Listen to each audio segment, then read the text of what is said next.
স্ত্রী তালাকনামা পাঠিয়েছে, স্বামী সেটা গ্রহণ করে নাই, এই মুহূর্তে স্ত্রী অন্য স্বামী গ্রহণ করতে পারবে কিনা? স্ত্রী যদি তালাকনামা পাঠায় তাহলে স্বামী যদি গ্রহণ না করে তালাক হবে কিনা? একই কথা উল্টা দিক থেকেও করা যায়। একই প্রশ্ন, স্বামী তালাকের নোটিশ পাঠাইছে, স্ত্রী সেটা রিসিভ করে নাই, তাহলে তালাক হবে কিনা?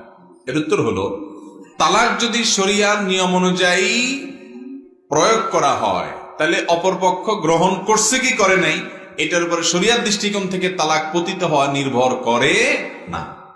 কথা কি বুঝাতে পারছি? স্বামী তালাক লিখে পাঠিয়েছে চিঠি, স্ত্রী সেটা গ্রহণ করে নাই, তো এতে কিছু আসে যায় না। স্বামী যদি তালাক লিখে পাঠিয়ে থাকে তালাক হয়ে গেছে, স্ত্রী গ্রহণ করুক বা না করুক। স্ত্রী যদি তালাক নামা পাঠায় স্বামীকে, তো স্ত্রী তালাক দিতে পারে কিনা? উত্তর হলো, স্ত্রী সরাসরি তালাক দিতে পারেন না। স্ত্রী তালাক নিজের প্রতি নিজে গ্রহণ করতে পারেন যদি স্বামী তাকে সে পাওয়ার দিয়ে থাকে, যেটাকে অর্পিত তালাক বলে। আমাদের দেশের কাবিননামা 18 নম্বর কলামে যেটা লেখা আছে যে যদি ভরণ পোষণ না দেয়, এটা করে সেটা করে, স্বামী উল্টাপাল্টা করে, জুলুম বিচার করে, অত্যাচার করে, তাহলে স্বামী তার স্ত্রীকে তালাকের নিজের প্রতি নিজে তালাক গ্রহণের ক্ষমতা দিয়েছেন। সেই ক্ষমতা বলে তিনি যদি তালাকের ব্যাপারটি প্রয়োগ করে থাকেন তাহলে একই কথা, স্বামী সেটা গ্রহণ করলো কি করলো না তাতে কিছু আসে যায় না।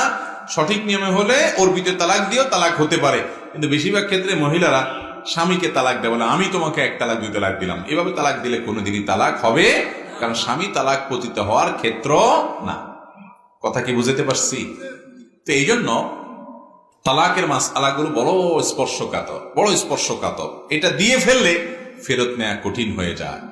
এমনকি তালাক দিয়েছেন, কোথাও সাক্ষী নেই, স্বামী স্ত্রী 2 জন শুধু আছেন, এর মধ্যে স্বামী তালাক দিয়ে দিচ্ছেন, কেউ শুনে নাই, কোনো সাক্ষী নাই, এতে কি তালাক হবে না হবে না? এতেও তালাক হয়ে যাবে, কোনো সাক্ষীর দরকার নাই। এমনকি স্ত্রীও ছিল না, স্বামী দূর থেকে তালাক দিয়ে দিছে সে স্ত্রীকে, স্ত্রী দূরে ছিল, তাতেও তালাক পতিত হবে। খুবই ডেঞ্জারাস একটা জিনিস। নবী করিম সাল্লাল্লাহু আলাইহি সাল্লাম বলেছেন, সালাতুন জিদ্দুহুন্না জিদ্দুন ওয়া হাজলুহুন্না জিদ্দুন। 3টা বিষয় এরকম আছে যে এটা হাসতে হাসতে দুষ্টুমি করে মজা করে করলেও হয়ে যায়, সিরিয়াসলি করলেও হয়ে যায়। এত ডেঞ্জারাস বিষয়।